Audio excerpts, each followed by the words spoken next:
எல்லாருக்கும் வணக்கம். நாம யாரு, எங்க இருந்து வந்தோம்? இந்த கேள்வி நம்ம எல்லாருக்குள்ளயுமே இருக்கு இல்லையா? வாங்க, நம்மளோட ஆரம்பகால மூதாதையர்கள்ல இருந்து இன்னைக்கு வரைக்கும் நாம கடந்து வந்த இந்த நம்ப முடியாத கதைய கொஞ்சம் ஆழமா பார்க்கலாம். சரி, வாங்க இந்த கேள்விக்குள்ள கொஞ்சம் ஆழமா போவோம். இந்த பூமியில கோடிக்கணக்கான உயிரினங்கள் இருக்கு. ஆனா அதுல இருந்து மனுஷங்கள மட்டும் உண்மையிலே எது தனித்துவமா காட்டுது? ஒரே ஒரு நிமிஷம் யோசிச்சு பாருங்களேன். பதில் ரொம்ப சிம்பிள்.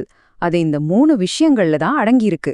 1 டெக்னாலஜி, 2 மொழி, அப்புறம் கலை. இது 3 தான் நம்மளா ஆக்குது. வாங்க, நம்ம பயணத்துல இத ஒன்னொன்னையும் பத்தி விரிவா பார்க்கலாம். சரி, நம்ம கதையோட முதல் பகுதிக்குள்ள போலாம். அதாவது நம்மள மனுஷனா மாத்துனது எது? நம்மளோட இந்த முழு பயணமும் ஒரு பெரிய மாற்றத்தோட தீப்பொறியிலிருந்து தான் தொடங்குச்சு. கொஞ்சம் கற்பனை பண்ணி பாருங்க. கிட்டத்தட்ட 25 லட்சம் வருஷத்துக்கு முன்னாடி நம்ம பூமி கொஞ்சம் கொஞ்சமா குளிர ஆரம்பிக்குது. அப்போதான் அந்த கிரேட் ஐஸ் ஏஜ், அதாவது பெரும் பனியுகம் தொடங்குது. இந்த மாதிரி ஒரு பயங்கரமான கிளைமேட் சேஞ்ச் குறிப்பா ஆப்பிரிக்கால பெரிய உணவு பற்றாக்குறைய உருவாக்குச்சு. இந்த நெருக்கடி தான் நம்ம மூதாதையர்களை அடுத்த கட்டத்துக்கு போக வச்ச முதல் புஷ்.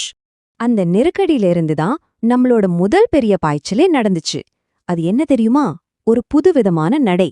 ஆமா, இந்த ஒரே ஒரு மாற்றம் நம்ம மூதாதையர்களோட ஒட்டுமொத்த எதிர்காலத்தையுமே மாத்தி எழுதிடுச்சு. அந்த பெருமைக்கு சொந்தக்காரங்க தான் ஆஸ்ட்ரலோபதிகஸ். முதல்ல 2 கால்ல நிமிர்ந்து நடந்த நம்மளோட முதல் மூதாதையர்கள். கேக்குறதுக்கு இது ஒரு சின்ன விஷயம் மாதிரி இருக்கலாம், ஆனா இதுதான் எல்லாத்தையும் மாத்தி போட்ட ஒரு அடிப்படை புரட்சினே சொல்லலாம். சரி, இது எப்போ நடந்துச்சு?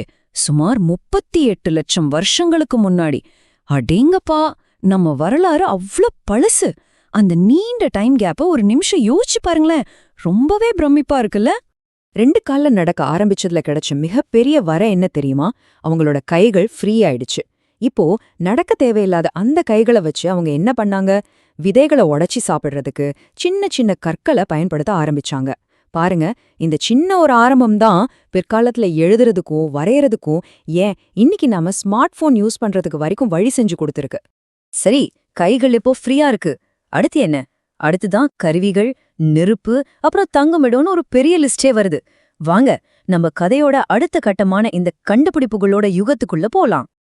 இந்த டெவலப்மெண்ட்டை நாம ஒரு படிக்கட்டு மாதிரி பார்க்கலாம். ஒவ்வொரு படியும் அடுத்த ஜம்புக்கு ஒரு பேஸ்மெண்டா இருந்திருக்கு. முதல்ல சுமார் 23 லட்சம் வருஷத்துக்கு முன்னாடி ஹோமோ ஹேபிலிஸ் முதல் கருவிகளை உருவாக்குறாங்க.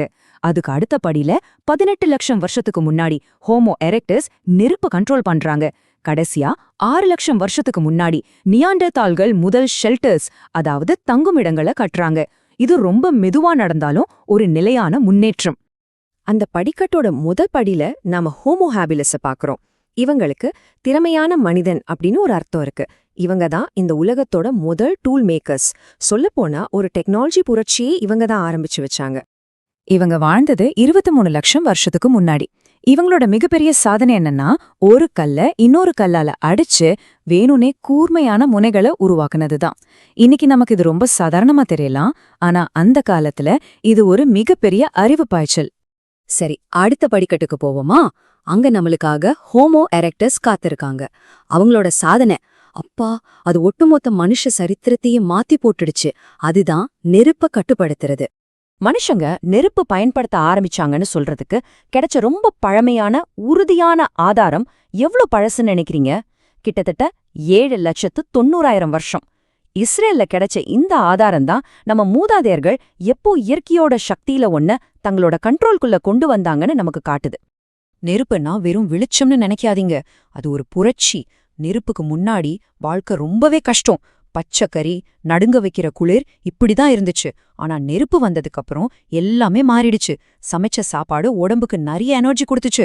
குளிர்ல இருந்த பாதுகாப்பும் கொடிய மிருகங்க கிட்ட இருந்து சேஃப்டியும் கிடைச்சது. இது எல்லாத்தையும் விட முக்கியமா, ராத்திரியில நெருப்ப சுத்தி ஒன்னா உட்காந்து பேச ஆரம்பிச்சப்பதான் ஒரு சமூகமே உருவாக ஆரம்பிச்சது. வாங்க, நம்ம குடும்பத்தோட அடுத்த மெம்பரை பார்க்கலாம். ஹோமோ நியாண்டர்தாலன்சிஸ். நாம சுருக்கமா நியாண்டர்தால்கள்னு சொல்லுவோம். இவங்க எவ்வளோ கடுமையான சூழல்லையும் சர்வைவ் பண்றதுல பயங்கர திறமசாலிங்க. கிட்டத்தட்ட 6 லட்சம் வருஷத்துக்கு முன்னாடி வாழ்ந்த இவங்க மாமூத் மாதிரியான பெரிய மிருகங்களோட எலும்புகளையும் தந்தங்களையும் வச்சு ரொம்ப ஸ்ட்ராங்கான ஷெல்டர்ஸ் கட்டினாங்க. இவங்க வெறும் சூப்பரான வேட்டைக்காரங்க மட்டும் இல்ல, அவங்க சாப்பாட்டுல காய்கறிகளையும் சேர்த்துக்கிட்டதுக்கு ஆதாரம் இருக்கு. அவங்களோட புத்திசாலித்தனத்தை பாருங்களேன். இந்த கோட்ல சொல்ற மாதிரி அவங்க கிட்ட இருந்து தான் வீடு கட்டுறதுக்கும் நம்ம சாப்பாட்டை சமைக்கிறதுக்கும் கத்துக்கிட்டோம். யோசிச்சு பார்த்தா அவங்க கண்டுபிடிச்ச விஷயங்களோட தாக்கம் இன்னைக்கும் நம்ம டெய்லி லைஃப்ல இருக்கு. இப்போ நம்ம கதை கடைசியா நம்மள பத்தின சாப்டருக்கு வருது. நவீன மனிதர்களோட விடியல். இது வெறும் உயிர் வாழ்றத பத்தினது மட்டும் இல்ல, இது ஒரு கிரியேட்டிவ் ரெவல்யூஷன், அதாவது படைப்பு புரட்சி. அவங்க தான் ஹோமோசேப்பியன்ஸ், அதாவது அறிவுள்ள மனிதன். இவங்க தான் நம்மளோட நேரடி மூதாதையர்கள். ஆமாங்க, நம்ம எல்லாரும் இந்த குடும்பத்தை சேர்ந்தவங்க தான். அவங்களோட கதை தான் நம்மளோட கதையும் கூட. நவீன மனிதனா மாறதுக்கான நம்மளோட இந்த பயணம் சுமார் 1,00,000 வருஷத்துக்கு முன்னாடி தொடங்குச்சு. நம்மளோட மூளை மெதுமெதுவா பெரிசாக ஆரம்பிச்சுது. அந்த பெரிய மூளைக்கு இடம் கொடுக்கற மாதிரி நம்ம மண்டையோடும் தன்னைத்தானே மாத்திக்கிச்சு. இந்த பிரெயின் டெவலப்மெண்ட்டோட விளைவு, சிக்கலான விஷயங்களை பேசுறதுக்காக மொழி உருவாச்சு. மொழி வந்ததும் நாம கதைகள் சொல்ல ஆரம்பிச்சோம், பிளான் பண்ணோம், உன்னா சேர்ந்து வேலை செஞ்சோம். இதுக்கப்புறம்தான் கலை, இசை, நடனம் மாதிரியான விஷயங்கள் எல்லாம் உருவாச்சு. 30,000 இது வெறும் ஒரு நம்பர் இல்ல, ஒரு மிருகத்தோட எலும்புல செஞ்ச புல்லாங்குழலோட வயசுது. யோசிச்சு பாருங்க, 30,000 வருஷத்துக்கு முன்னாடியே நம்ம மூதாதையர்கள் வெறும் சர்வைவலோட நிறுத்திக்கல, அவங்க மியூசிக் உருவாக்குனாங்க. அவங்களுக்கும் ஒரு கலை உணர்வு இருந்திருக்கு பாத்தீங்களா? சோ நம்மளோட பயணம் ஒரு சாதாரண கல்லுல செஞ்ச கருவியில ஆரம்பிச்சு இப்போ ஒரு சிக்கலான கலைப்படைப்பு வரைக்கும் வந்து நிக்குது. பல மில்லியன் வருஷத்துல நம்ம இவ்ளோ தூரம் வந்திருக்கோம். அப்போ அடுத்தது என்ன? மனித இனத்தோட அடுத்த பெரிய ஜம்ப் என்னவா இருக்கும்? இது நாம எல்லாரும் யோசிக்க வேண்டிய ஒரு கேள்வி இல்லையா?